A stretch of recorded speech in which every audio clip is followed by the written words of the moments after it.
12시간 빠른 뉴스 8시 뉴스 지금 시각 8시 4분 36초 됐고요. 정상근 기자님 오늘도 정상 출근하셨습니다. 안녕하세요. 네, 안녕하십니까. 오늘 첫 소식은 사자 명예훼손 혐의로 기소된 전두환 씨가 유죄를 선고받았습니다. 네.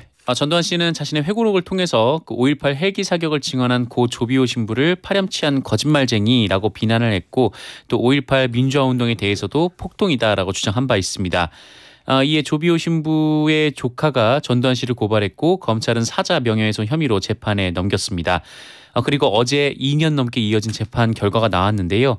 전두환 씨는 유죄 판결을 받았습니다. 재판부는 여러 증거와 객관적인 진술을 종합하면 계엄군의 헬기 사격은 부인할 수 없는 역사적인 사실이라고 판결했고요. 이 때문에 전두환 씨가 고인을 비난한 것은 허위 사실을 통해서 타인의 명예를 훼손한 경우에 해당된다라고 밝혔습니다. 사실관계를 엄격하게 따지는 형사재판에서 광주 민주화운동 당시 헬기 사격이 인정된 셈이어서 이 판결은 큰 의미가 있습니다. 네. 재판부는 사자 명예훼손으로는 벌금이 최대 500만 원에 불과해서 이미 큰 추징금을 내야 하는 피고인에게는 의미가 없다라며 다시는 5.18을 폄훼하지 못하도록 징역 8개월을 선고를 하되 다만 이를 2년 동안 유예한다라고 판결했습니다. 그런데 어제 전두환 씨가 시위대를 향해 막말을 했다고요? 네, 어제 아침부터 전두환 씨 자택 앞에 시위대와 경찰, 취재진 등 100여 명 안팎의 인파가 모였는데요. 아침에 전두환 씨가 모습을 드러내자 이 시위대는 전두환 씨 부부에게 사과를 하라라고 소리를 쳤습니다.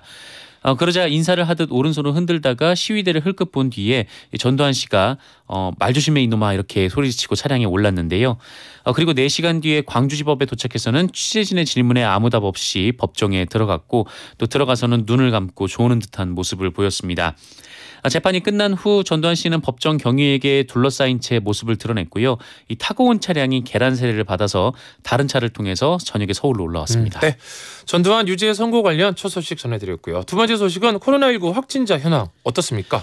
네, 어제 0시 기준 신규 확진자는 모두 438명입니다. 지역사회 감염은 414명이고요. 서울 158명, 경기도 69명, 부산 52명, 인천 34명, 충북 22명 등입니다. 지난주 코로나19 신규 확진자는 사흘 연속 500명대를 기록하다가 그제와 어제 400명대로 내려앉았는데 이 주말과 휴일 검사 건수가 감소한 영향이 있습니다.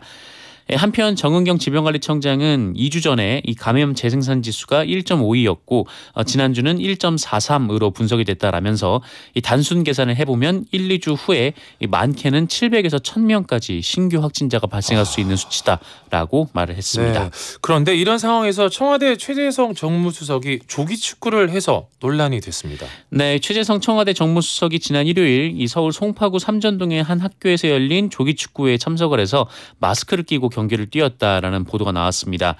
당일 오후 정세균 국무총리가 2단계 플러스 알파 조치를 발표했고 또 청와대는 직원들에게 모임 자제를 당부를 했는데 이 수석 비서관이 정부 방침과 역행하는 모습을 보인 것 아니냐라며 논란이 나왔습니다. 이 국민의힘 의원들은 최재성 정무수석이 방역을 이유로 1인 시위 중인 자신들과 만나지 않았는데 축구를 했다라면서 SNS에 비판글을 올렸고요. 이 최재성 수석은 소홀함이 있었다라면서 공직자로서 더 신중하게 판단하고 처신하겠다라고 사과했습니다. 네. 자, 이번엔 충격적인 소식인데요. 냉장고 안에서 영아 시신이 발견이 됐습니다. 어떻게 된 일이죠? 네. 얼마 전에 이 전남 여수의 한 주택 냉장고에서 생후 2개월 된 아기 시신이 발견이 됐습니다. 숨진 지 2년 정도 지난 아기였는데요. 이 사실이 알려지게 된 것은 지난 6일 이웃 주민이 이 집에서 아이들을 방임하고 있다라는 신고를 하면서였습니다.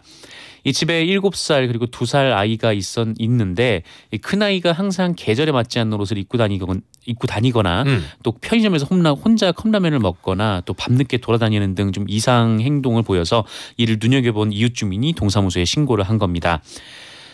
그런데 나흘이나 지난 10일에 동사무소 직원이 집을 방문을 했는데 집이 온통 쓰레기로 가득했다라고 합니다.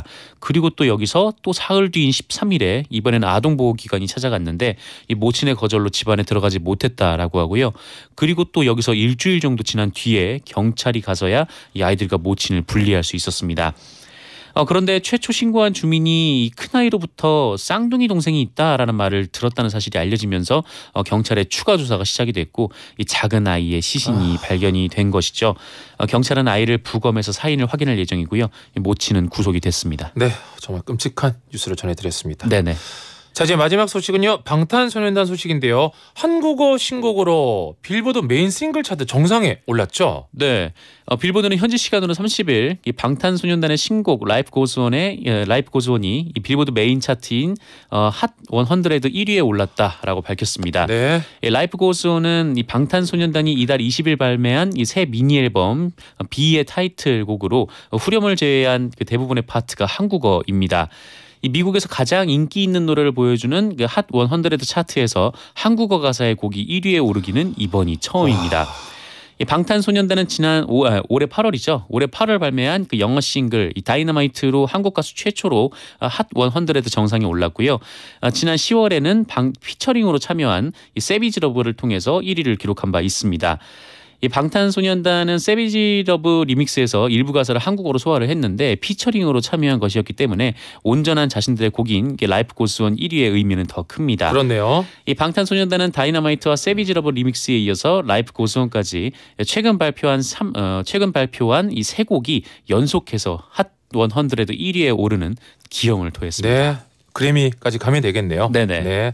자, 마지막 소식은 방탄소년단 소식으로 또 기분 좋게 마무리를 했고요.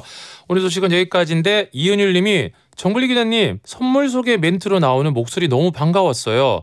일은 조금만 하고 간식으로 고기 드세요. 이런 말을 하셨어요. 네네. 이 명언 꼭 새겨 듣겠다고 했는데 자, 그러면 어떤 명언인지 다시 한번 더 들어볼까요? 철가래 여러분, 적게 일하고 간식으로 고기 챙겨 드세요. 지금까지 포블리 정상근 기자였습니다. 맞아. 뒤에 효과음이 딴딴딴딴딴. 네. 네. 간식으로 고기. 네. 주식 아닌가요? 주식도 고기죠. 아, 그것도 주식. 아, 간식도 고기. 그런 거 생각을 못 했네요. 네. 자, 우리 이윤일 님께 선물 챙겨 드리고요. 자, 기자님 오늘까지 말을 잘못해서 여기까지고요. 네. 내일 뵙겠습니다라는 네. 인사했던 건 어떤 건지 아시겠죠? 네, 매일 뵐 수 있는 거죠. 네. 내일 뵙겠습니다. 네, 고맙습니다. 왜 오늘까지란 말이 나왔지? 자, 우리 3723번님이 이지연님도 신청한 이번 주 빌보드 싱글 차트 1위고 안 들 수가 없죠. BTS입니다. Life Goes On.